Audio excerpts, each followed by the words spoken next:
lēta mašīna no Vācijas un cik droši ir pasūtīt savu mašīnu par pāris tūkstošiem no izsoles un kādas ir gala izmaksas Latvijā. Iepriekšējā video jau es jums stāstīju, kur un kā mēs paši pērkam tās mašīnas un ar kādiem riskiem rēķinamies pērkot viņas izsolē, īpaši jau šajā cenu kategorijā.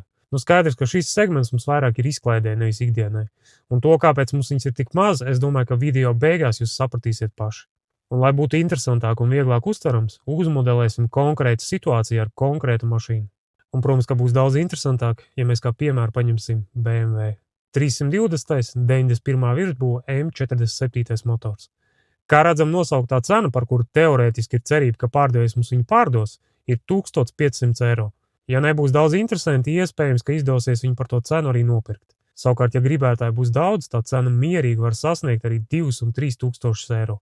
Bet, labi, pieņemsim, ka kauja tur nebūs baigi lielā un izdosies viņu nosolīt par kādiem 2000 eiro. Pie viena saskaitīsim pārējos izdevumus un fonā iziesim cauri arī pašam auto, lai saprastu, ko mēs vispār par to cenu varam dabūt un kas mums par to auto šobrīd ir zināms. Tātad mašīnas cena, kā jau norunājām, 2000 eiro. Ja uzvaram izsoli, apsveic, bet saņemot rēķinu, pienāks klāt izsoles starpniecības maksa. Šādam auto tie būs kādi 400 eiro neto, un atceramies, tas ir būtiski. Visas neto cenas mēs liksim atsevišķā stabiņā, jo beigās tam visam būs jāpieliek klāt arī PVNs. Tālāk, transports. Ar mums tie būs 700 eiro plus PVN, bet ja tas tev liekas dārgi, tu droši vari meklēt lētāku transportu kaut kur citur. Pieņemsim, ka tu atradīsi pa kādiem, 600 eiro neto. Skaidrā par to transportu maksāt nevarēsi, es pēc tam neskaidrošos ar valsts ieņēmumu dienestu, kādā veidā tā mašīna pati teleportējās no Vācijas uz Latviju. Un mēģināt braukt viņu savā gaitā, es to diemžēl arī neakceptēšu. Ja tu ar to mašīnu paliks Vācijā uz ceļu un izdomās ieslēgt atpakaļgaitu, juridiski tas auto vēl būs mūsu. Un man risināt visus tos jautājumus, pa tiem pāris simtiem, kurus es teorētiski varētu nopelnīt šo darījumu, baigi nevajag. Tātad kopēja neto izdevumi, izsole, transports un pati mašīna mums kopā izmaksās 3210 eiro. Savukārt, ja tas ir pasūtījums, būs jāliek klāt vēl mūsu pakalpojumu maksa. Tie ir vēl 500 eiro plus PVN. Tātad 3210 eiro plus 605 eiro, 3815 eiro. Nav vairs baigi saldātā bilde, vai ne? Un viņš vēl CSDD nav bijis. Bildes redzējāt, noskrējienu un trūkumu aprakst arī, ja kādam interesē, detalizēts kosmētiskos tūplāns var nosūtīt privāti. Bet cik jūsuprāt rentabli un droši tādu mašīnu vispār būtu vest mājās? Labā ziņa, protams, tā, ka rūsi tur neredz, tie norādītie defekti jau ar tur nekas baigi dramatisks nav, bet jebkurā gadījumā, lai to bildi dabūtu līdz kaut cik pieklājīgam kopskatam, nāksies gan patērēties, gan vienkāršiem vārdiem nedaudz pajāties. Pie kam ņemam vērā, ka tās izsoles mašīnas papildus apskatīt dabā mums iepriekš nemaz nav iespējams. Tāpēc mums abiem rūpīgi kopā ir jāizpēta viss tas, kas jau ir pieejams, un jābūt gataviem arī uz to, ka kaut kas apzināti vai neapzināti no izsoles puses var tikt palaists garām. Ar to ir jārēķinās, un tev pašam tas risks arī būs jāuzņemās. Īpaši, ja tu gribēsi to relatīvi labo cenu tajā galā. Tieši tāpat, kā to daram mēs. Protams, no šādiem pirmavotiem tās cenas bieži arī ir labākas nekā mobile.de, bet tev ir jābūt gatavam uzņemties to risku. Bet jūs jau zināt, ja neesat gatavi riskēt, Vācijā nav ko meklēt. Tad labāk ir piemaksāt kādam tos 500 un pirkt bez tiem riskiem. Pie kam tev vēl būs jāpagaida, kamēr kāds cits saņemsies to risku izlaist caur sevi. Jo tajā lētajā kategorijā problēmas un riski parasti ir vairāk nekā iespējamā peļņa. Un nosekt tās potenciālās sekas un riskus no mūsu puses arī nebūs iespējams, ar to tev jārēķinās.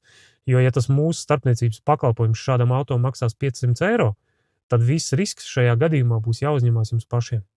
Protams, jūs teiksiet, ka ir arī otrs variants. Mēs to mašīnu varam braukt meklēt arī mobile.de un braukt skatīties klātienē Vācijā.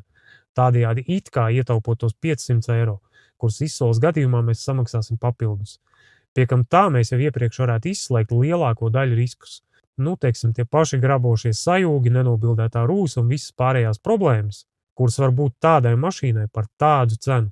Atceramies, mēs šobrīd runājam par 2000 eiro. Bet mobils gadījumā, ja tas pasūtījums ir uz šādu BMW pa tiem pāris tūkstošiem, es domāju, ka katram ir skaidrs, ka tur pa Vāciju nedēļu var braukāt krustu šķērsu, cerībā, ka izdosies atrast kaut ko līdzīgu. Pie kam beigās mēs vispār varam neko neatrast. Un mobile.de par to naudu visticamāk, ka būs tikai pēdējie miroņi. Savukārt tās mašīnas, kas ir nokļuvušas izsolēs, viņas mierīgi varēja iekrist kā maiņas mašīna kaut kādam lielākam dīlerim, kurš vienkārši negrib ar to veco miskasti krāmēties. Un atceramies, tā mana braukšana pa Vāciju arī nav bezmaksas pakalpojums, un tas nav iekļauts tajā mūsu komisijas maksā. Par to būs jāmaksā papildus. Pretējā gadījumā es tos 500 eiro brīvi varētu nodedzināt arī 2 dienās, un 3. dienā man jau būtu jāsāk piemaksāt jums. Tā kā visa šī stāsta morāli, šajā kategorijā ir jāpērk tās mašīnas, kuras jau ir atvestas, un tos riskus pārdevējs jau būs paņēmis uz sevi. Reku, vēl viens piemērs. Garām ejot pirms dažām dienām nopirku Audi A4 ar 1.9 dīzelu un 96 kW. Pliks kā celis. Salonā tur ir tikai stūri un pedāļi. Bet ņemot vērā, ka es sen nebiju redzējis Audi A4 bez rūsas, vismaz pa gabalu un bildēs. Cena tajā galā likās puslīdz ok, tāpēc arī noriskēju. Kāds viņš atnāks mājās? Nav nejausmas, laimes spēle, bet šoreiz par to izklaidi maksāsim mēs paši. Ja tur būs jāiegulda 700 eiro, lai novestu viņu līdz skatlogam, mēs tos 700 eiro arī ieguldīsim. Un jo mazāk tur būs jāiegulda, jo lielāka iespēja no šādas saudabīgas izklaides arī kaut ko nopelnīt. Bet rēķinamies, ka tur var būt arī tukšais šāviens. Un ja kāds grib uzgriezt laimes ratu un paķert šīs abas mašīnas vēl neatvestas un ar aizsietām acīm, A4 cenu iepriekš rezervējot, es varu nofiksēt uz 3000 eiro ar visu transportu līdz tukumam. Tīrs vācietis ir tur padaudz buktas un skrāpējumu, bet rūs es nekur neredzēju. Un 1.9.